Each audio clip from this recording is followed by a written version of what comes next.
Hello guys, welcome back in this second episode of how to approach the wildlife photography. In this episode, I'm going to talk about what species.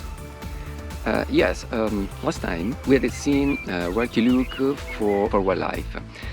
Between city, countryside, cliff, and mountains, you have a lot of chance to find an animal. But this time we are going to talk about which species. Okay, now that you know your area and you have an idea of which species you could find there, it's time to make a choice, of course.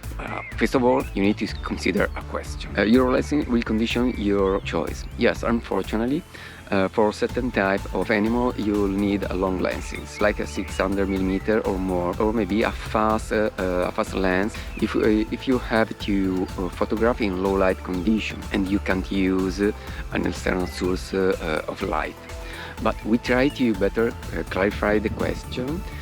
Basically, you can photograph this kind of animal, or at least they are most common: birds, mammals, reptiles, and insects. For bird, the topic is really huge, and I think they deserve our whole episode in order to analyze all the aspects of this kind of animal. But in short terms, you can divide them in small-sized birds, medium-sized birds, and big-sized birds. Yes, as I know, it's a quite strange division, but it's related to the owned lands. But I think that small birds are usually easier to be photographed because they tend to come closer to you, mostly if you are in a blind. So in that case, you can also use a medium focal length like 300mm, and sometimes when they are really close, also less. For medium and big sized birds, the question is quite difficult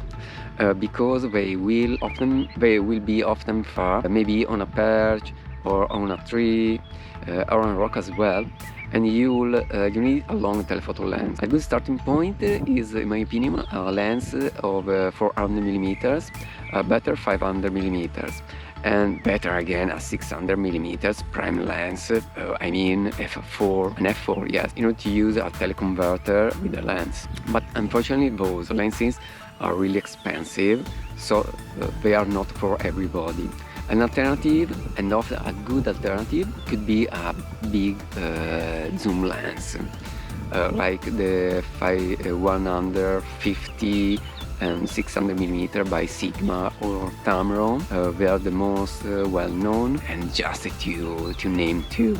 Anyway, I'm aware that the question is really important and it deserves to be faced in another context, and so in another further future video. So stay tuned for this in this kind of series. About mammals are more difficult in my opinion due to their erratic movement. Yes, you can know their general position, but it's hard to understand where they stay usually unless you study them for a long time from far, maybe using a trap camera. Using a trap camera. By the way, if you are interested in trap cameras, I made a video about them with a short review that you can find in the link below. Anyway, also in this case, never give up.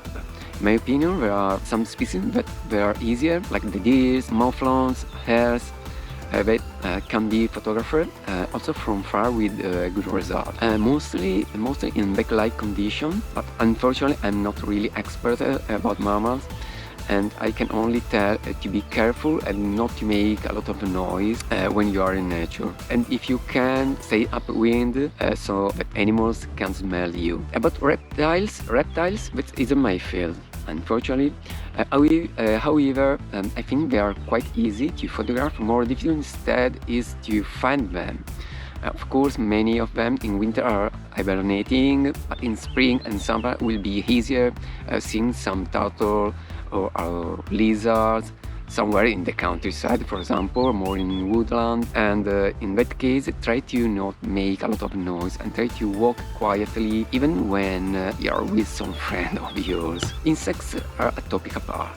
First of all, you need a specific lens. The macro lenses, or if you can't afford one, Or if you can't afford one, you can use an extension tube with a normal lens, like a 50mm lens. In this situation, you need to stay close to the insect, as much as possible. And maybe you need to use a tripod, mostly for insects that hardly fly. For the other, is better with the right moment, and I mean the early morning when we are still sleeping. Let's see the best moment, mostly because really often will be the dew, so a good condition for taking picture of them. Okay, yeah, the argument is really big and complex, and I'm more expert in birds, so for any question, write me in the comment section below. I respond to everybody, I promise. And don't forget to subscribe to the channel, as well as to allow the notification bell in order to receive every my update. Okay, it's time to say goodbye. As always, thanks for watching. I hope to see you really soon. Bye bye.